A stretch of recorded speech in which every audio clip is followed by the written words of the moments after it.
बड़ी खबर इस वक्त सामने आ रही है पश्चिम बंगाल से। नेताजी सुभाष चंद्र बोस अगर रहते तो उनको भी एसआईआर का नोटिस भेज देते। आज करीब 1.5 करोड़ लोगों को नोटिस भेजे और प्रमाण पत्र दिखाना पड़ेगा। ये लोग देश के मतदानकारी हैं। पश्चिम बंगाल के कोलकाता में नेताजी सुभाष चंद्र बोस की भतीजा चंद्रबाबू को भी एसआईआर नोटिस भेजे चुनाव अधिकारी ने, और इसको लेकर बड़े से बड़े बवाल शुरू हुआ। आज पश्चिम बंगाल के कोलकाता मैदान क्षेत्र से नेताजी सुभाष चंद्र बोस की जन्म तिथि का समारोह पर भाग ले बंगाल की मुख्यमंत्री ममता बनर्जी ने नेताजी के स्टैचू पर माला चढ़ाई और उसके बाद ममता दीदी ने केंद्रीय सरकार और चुनाव अधिकारी के खिलाफ कड़ी से कड़ी आवाज उठाई और कहा कि करीब 100 के ऊपर लोगों ने एसआईआर को लेकर मारे गए हैं, फिर चुनाव अधिकारी और केंद्रीय सरकार के खिलाफ क्यों कार्रवाई नहीं हुई। ये सवाल उठता है। दीदी ने क्या कुछ कहा, देखिए बंगाल से शांतनु बनर्जी की रिपोर्ट में। আজকে পদে পদে সেই সংবিধানকে লাঞ্ছিত করা হচ্ছে, মানুষকে বঞ্চিত করা হচ্ছে, অধিকার কেড়ে নেওয়া হচ্ছে, গণতন্ত্রকে উল্লঙ্ঘিত করা হচ্ছে, গণতন্ত্রকে লঙ্ঘিত করা হচ্ছে। আজকে কি সুভাষচন্দ্র বসু বেঁচে থাকলেও তার নামটাও তাকে হিয়ারিংয়ে ডাকা হতো না? লজিস্টিক্যাল ডিসক্রিপেন্সি বলে তাকেও ডাকা হতো, কৈফিয়ত চাওয়া হতো আপনি ভারতীয় কিনা। চন্দ্রবাবুকে তো অলরেডি ডেকেছেন, 1,38,000 মানুষকে ডেকেছেন। নানা রকমভাবে বাংলাকে অসম্মান করা হয়। আজকে আপনাদের মনে একটু কাটা দিচ্ছে না? একবারও ছোটদের মনে হচ্ছে না? আজ সরস্বতী পুজোর দিন আমি বলছি, সুভাষচন্দ্র বসুকে সম্মান জানিয়ে, মা সরস্বতীকে প্রণাম জানিয়ে 110 জনের বেশি মানুষ মারা গেছেন। রোজ 3-4 জন করে আত্মহত্যা করছেন, ভয়ে মারা যাচ্ছেন। কেন ইলেকশনের বিরুদ্ধে কেস হবে না? এত মৃত্যুর দায় ইলেকশন কমিশনকে নিতে হবে এবং গভর্নমেন্ট অফ ইন্ডিয়াকে নিতে হবে। পার্টির নাম আমি নাইবা বললাম, এবং হসপিটালে আজও মৃত্যুর সাথে লড়াই করছে আরো 40-45 জন। এদের জীবন নয়। স্বাধীনতা দিয়ে দেশকে ফাঁসির মঞ্চে গান গেয়ে নবসংস্কার দিয়ে আজ এতদিন পরে আমাদের প্রমাণ করতে হবে আমরা ভারতবর্ষের ভোটার কিনা।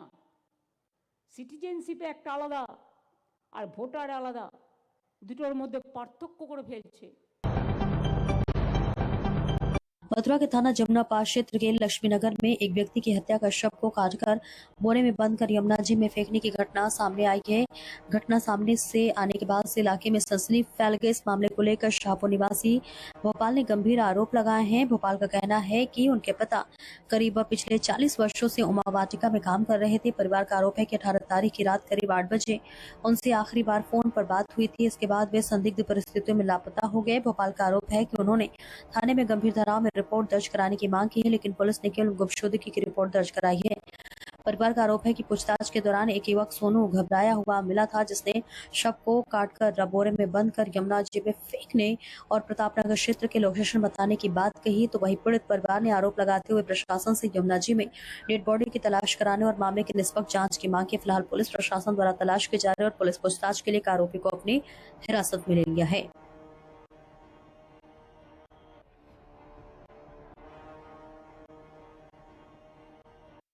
इसमें एक घटना प्रकाश में आई थी, जिसमें कि कहते हैं एक रणवीर थे जिनका गुमशुदगी थी। इसके बाद पता चला कि इनके साथी गार्ड के द्वारा ही कोई विवाद में इनकी मर्डर होने की बात प्रकाश में आई है, जिसमें तत्काल मुकदमे की कार्रवाई की गई है और अभियुक्त को गिरफ्तार किया गया है। गिरफ्तार करने के बाद उससे पूछताछ करने पर उसके द्वारा बताया गया है कि उसके द्वारा जो पीड़ित थे उसको मार के नदी में डाला गया है। उस सभी तथ्यों को संकलित करते हुए, साक्ष्य के संकलन में विवेचना को बढ़ाते हुए हमने फ्लड पीएसी को बुलाया है और उस पीड़ित और कहते हैं व्यक्ति की और डेड बॉडी की तलाश की जा रही है। इनका ग्रीवांश था कि डेड बॉडी जल्दी से ढूंढवा ली जाए और शेष व्यक्ति गिरफ्तार कर लिए जाएं। तो उसमें सभी कार्रवाइयाँ की जा रही हैं। एक व्यक्ति हमारी हिरासत में है और बाकी उसके माता पिता का ये नामजदगी और दे रहे हैं। तो उसमें सारे तथ्यों के साथ ये सारी कार्रवाई आगे बढ़ाई जा रही हैं और परिवार वालों से बात हो गई है, वो इस चीज़ को समझ चुके हैं और आगे कार्रवाई कर सकते हैं। क्या नाम है अम्मा आपका? मेरा नाम सोन देगे बेटा। अच्छा, क्या घटना हुई है?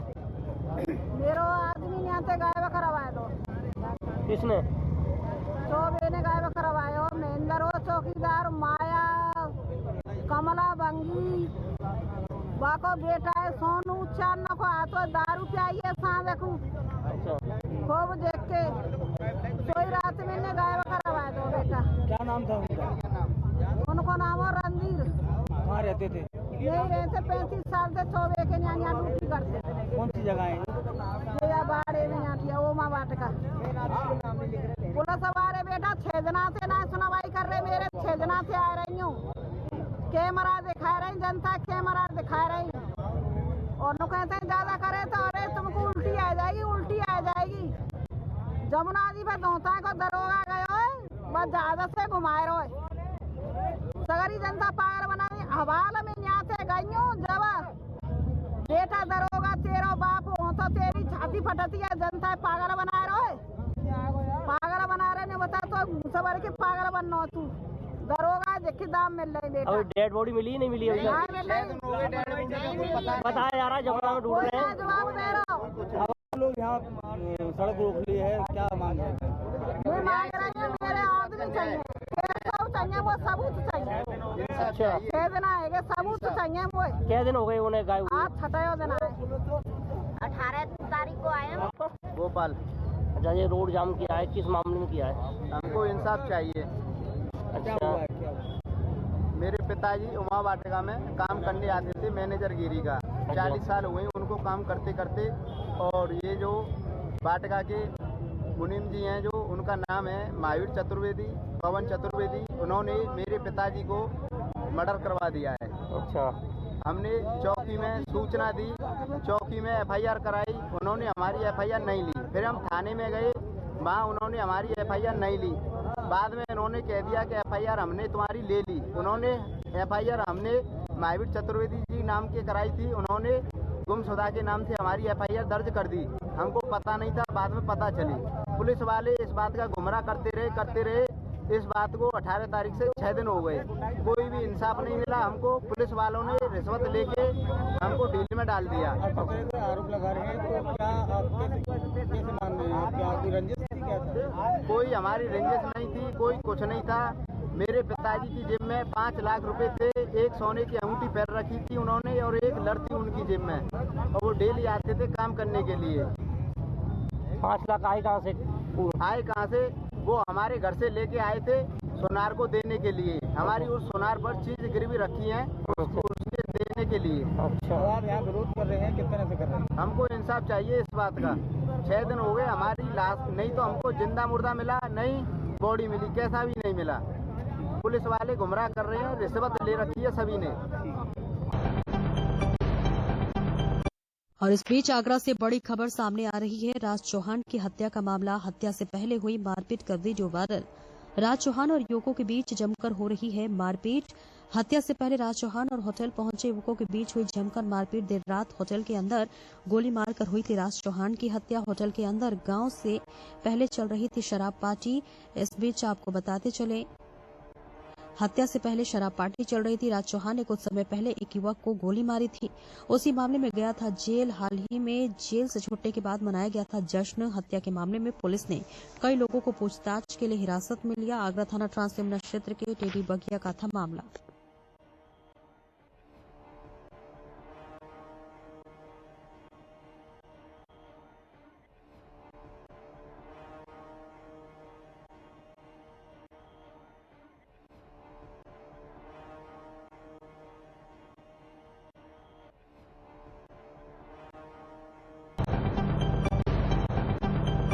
आगरा में बसंत पंचमी के शुभ अवसर पर शुक्रवार को सिकंदरा बोदला रोड स्थित द नंबरदार्स बैंक्वेट हॉल में सरस्वती पूजन, कवि सम्मेलन और साहित्यकारों के सम्मान के साथ साहित्यिक, सामाजिक व सांस्कृतिक प्रकल्पों को समर्पित सारंग फाउंडेशन का गरिमामय शुभारंभ किया गया। मुख्य अतिथि महापौर श्रीमती हेमलता दिवाकर समारोह अध्यक्ष अंतर्राष्ट्रीय ख्याति प्राप्त कवि सोम ठाकुर विशिष्ट अतिथि श्री मनकामेश्वर मंदिर के महंत योगेश पुरी संस्कार भारती के केंद्रीय कार्यकारी सदस्य बांकेलाल गौड़ दीनदयाल धाम के निदेशक सोनपाल जी सारंग फाउंडेशन के संरक्षक शिवराज शर्मा शास्त्री तपन ग्रुप के चेयरमैन समाजसेवी सुरेश चंद्र गर्ग सरस्वती विद्या मंदिर दीनदयाल धाम के प्रबंधक नरेंद्र पाठक और सारंग फाउंडेशन के अध्यक्ष ओजके सशक्त कवि सचिन दीक्षित ने मां शारदी की छवि के साथ दीप प्रज्वलन कर कार्यक्रम का शुभारंभ किया।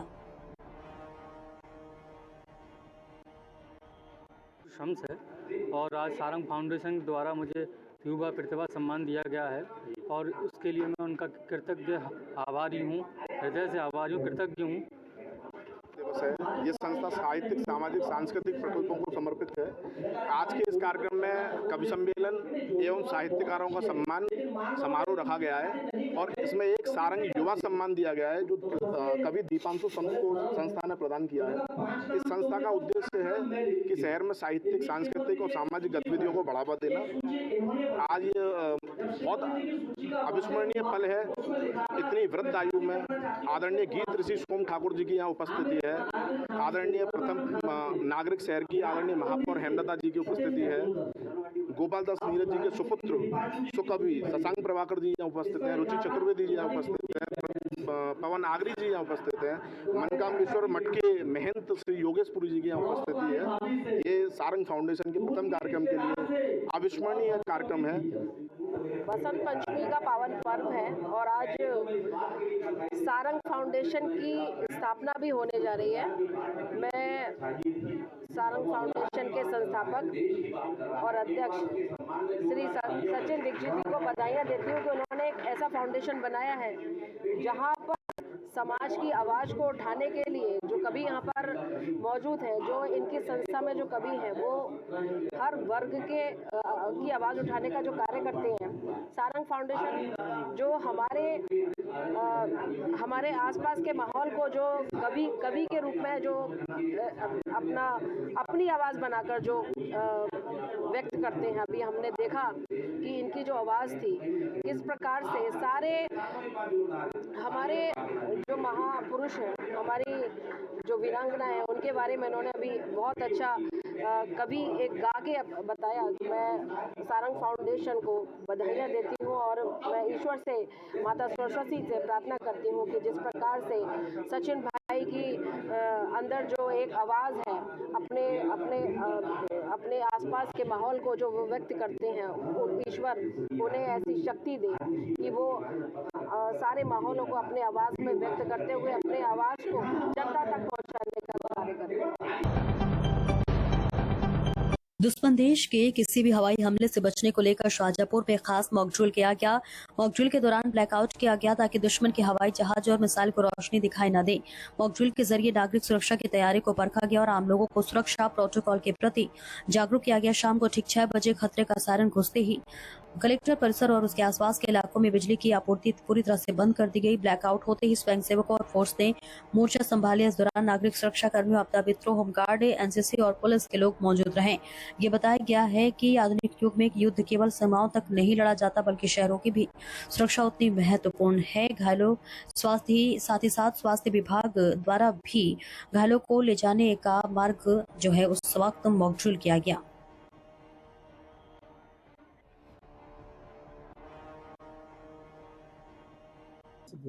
ये माननीय मुख्यमंत्री जी के आदेश पर चूंकि सभी जिलों में सिविल डिफेंस का गठन किया गया है, उसी के क्रम में आज एक ये मॉक ड्रिल जो है नेताजी सुभाष चंद्र बोस जी की जयंती के अवसर पर किया गया है कि अगर कभी हवाई हमले की कोई सिचुएशन क्रिएट होती है तो उसमें किस प्रकार से सायरन बजेगा, कैसे ब्लैकआउट किया जाएगा, कैसे कोई घटना हुई है तो उसमें जो भी सरकारी मशीनरी है, एम्बुलेंसेज हैं, फायर ब्रिगेड है, अन्य जो भी एक्टिविटी है उनको कैसे एक प्रकार से कोऑर्डिनेटेड वे में किया जाएगा, पब्लिक का सहयोग कैसे लिया जाएगा, जो बाकी वॉलंटियर्स हैं वो कैसे वर्क करेंगे, उन सबको एक ज्ञान देने के लिए, एक जानकारी देने के लिए, एक अभ्यास कराने के लिए किया गया था और ये बहुत अच्छे से यहाँ पे किया गया। मैं सभी लोगों को बहुत धन्यवाद देता हूँ इस कार्य के लिए।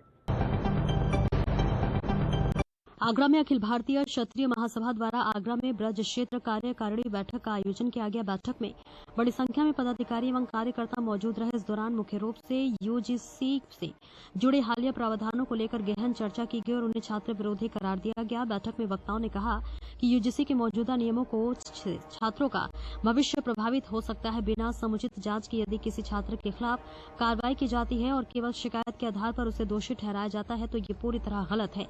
महासभा ने स्पष्ट किया है कि कोई व्यक्ति झूठी शिकायत करता है तो उसके खिलाफ एफआईआर दर्ज की जानी चाहिए ताकि छात्रों के साथ अन्याय न हो। महासभा पदाधिकारियों ने कहा कि सरकार को इस गंभीर विषय पर दोबारा विचार करना चाहिए और सभी पक्षों से विचार विमर्श कर निर्णय लेना चाहिए। यदि सरकार छात्रों के हितों को नजरअंदाज करती है और संवाद नहीं करती तो अखिल भारतीय क्षत्रिय महासभा इसका पुरजोर विरोध करेगी। बैठक में ये निर्णय लिया गया कि आगामी दिनों में महासभा के समस्त जिला अध्यक्ष राष्ट्रपति के नाम ज्ञापन सौंपेंगे ताकि छात्र हितों से जुड़े इस मुद्दे पर राष्ट्रीय स्तर पर ध्यान आकर्षित किया जा सके। महासभा ने दो टूक शब्दों में कहा कि छात्रों का भविष्य किसी भी हाल में बर्बाद नहीं होने दिया जाएगा और उनके आर्थिक अधिकारों की रक्षा के लिए संगठन हर स्तर पर संघर्ष करता रहेगा।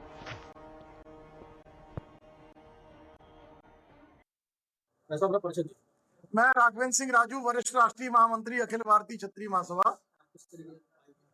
आज ब्रज प्रदेश की समीक्षा बैठक है और इसमें जो सबसे ज्वलंत मुद्दा है यूजीसी का, कि जाति देखकर अगर इस देश में न्याय होने लगेगा तो जो समाज है, सवर्ण समाज है और खास तौर से हमारा समाज, जिसकी 565 रियासतें, 18 गढ़, लाखों टन सोना, लाखों हेक्टेयर जमीन केवल रियासत देने वालों के साथ में अगर सियासत देश में शुरू हो जाएगी तो मैं चाहता हूं 1947 का जो अनुबंध भारत सरकार से किया था सरदार पटेल जी के समय में, तो वो सारा अनुबंध भारत सरकार सामने रखे।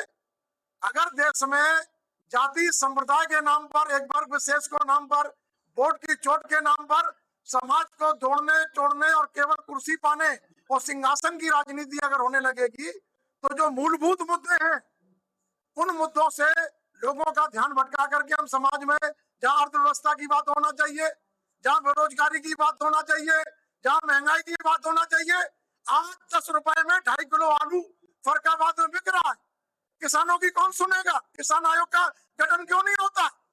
लेकिन ये निश्चित तौर पर है कि अब यूजीसी लाए, अब जब हमारे बच्चों के बीच में वैमनस्यता हो जाएगी और जो आप SC/SC एक्ट में भी जब आपने देखा होगा, जब हमारे राष्ट्रीय अध्यक्ष सदन में मांग रखे थे कि जब हमारे अमेरिका और सिंगापुर में है कि किसी निर्दोष की गिरफ्तारी नहीं हो सकती, वह कानून बना है, तो हिंदुस्तान में यह कानून क्यों नहीं बन सकता?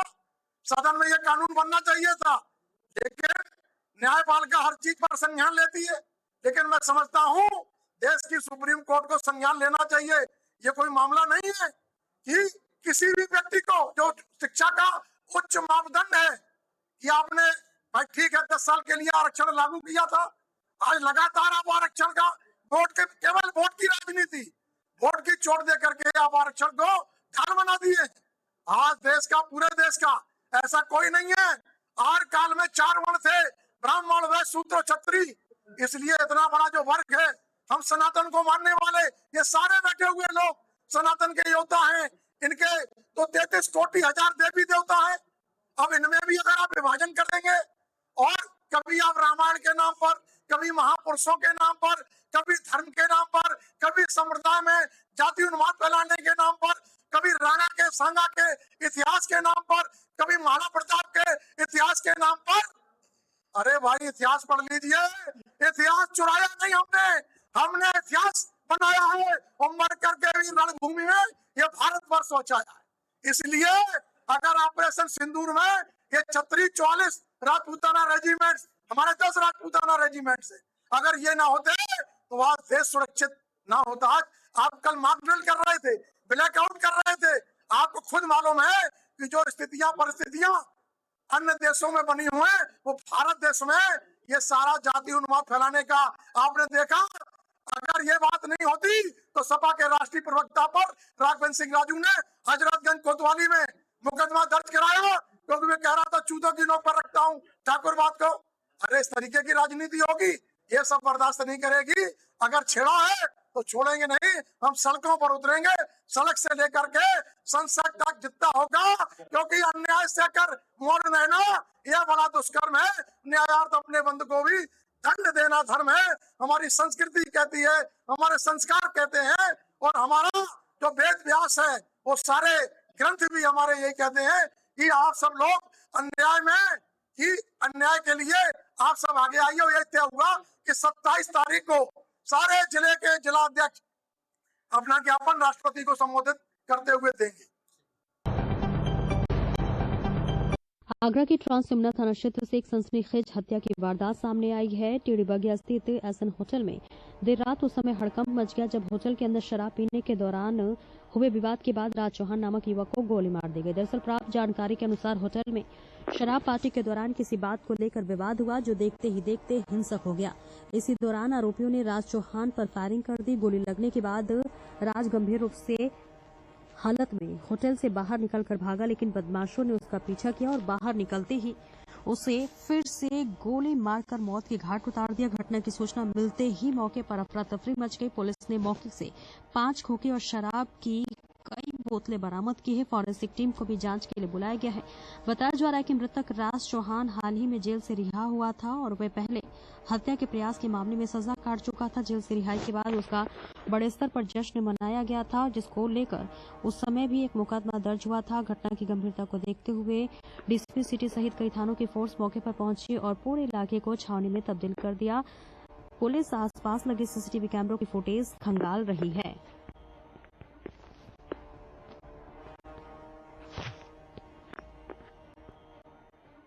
थाना का सर घटना है सर, क्या पूरा मामला है सर? देखिए, अभी रात में 10 बजे थाना ट्रांस यमुना को एक सूचना मिली कि एक स्टे हाउस पर एक व्यक्ति की हत्या कर दी गई है। तत्काल जब उच्च अधिकारी जितने भी हैं, मैं हो गया, एडिशनल डीसीपी हो गया, एसीपी हो गया, सभी ने जब मौका मुआयना किया और यहाँ पर चीज़ों को देखा तो बेसिकली यहाँ पर एक कमरे में जहाँ पर कई दारू की बोतलें थीं और वहाँ पर एक बॉडी मिली। तत्काल पुलिस ने उस बॉडी को तत्काल मार्चरी भिजवाई और मार्चरी भिजवाने के बाद हम सभी पहलुओं पर जांच कर रहे हैं। प्रथम दृष्टिया ऐसा लग रहा है कि कमरे में बैठ के कई लोग शराब पी रहे थे और आपस में उसमें किसी प्रकार का कोई वाद विवाद हुआ है। जो मृतक है अभी तक उसकी शिनाख्त राज चौहान के नाम से हुई है। हम लोग सभी पहलुओं पर जाँच कर रहे हैं। जिन भी लोगों ने यह कृत्य को अंजाम दिया है उन सब पे कठोर दंडात्मक कार्रवाई की जाएगी।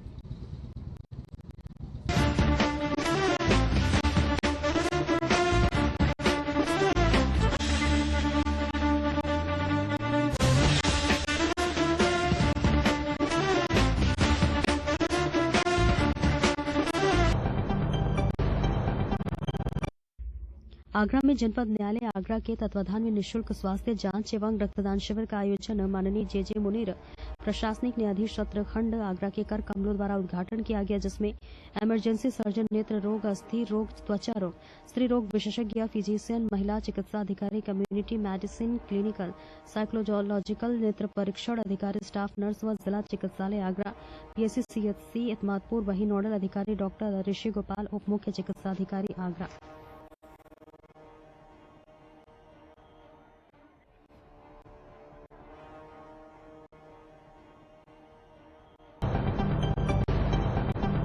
खबर सामने आ रही है। आगरा में आयोजित विराट हिंदू सम्मेलन में पहुंचे कथावाचक ठाकुर देवकी नंदन ने हिंदुओं को एकजुट रहने की सभी हिंदुओं से अपील की।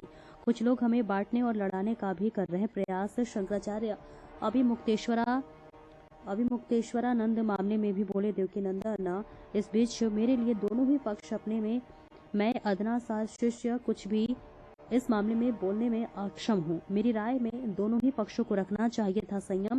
पुलिस प्रशासन को भी दी नसीहत। बोले भगवाधारी तिलक लगाए संत के साथ मारपीट ठीक नहीं।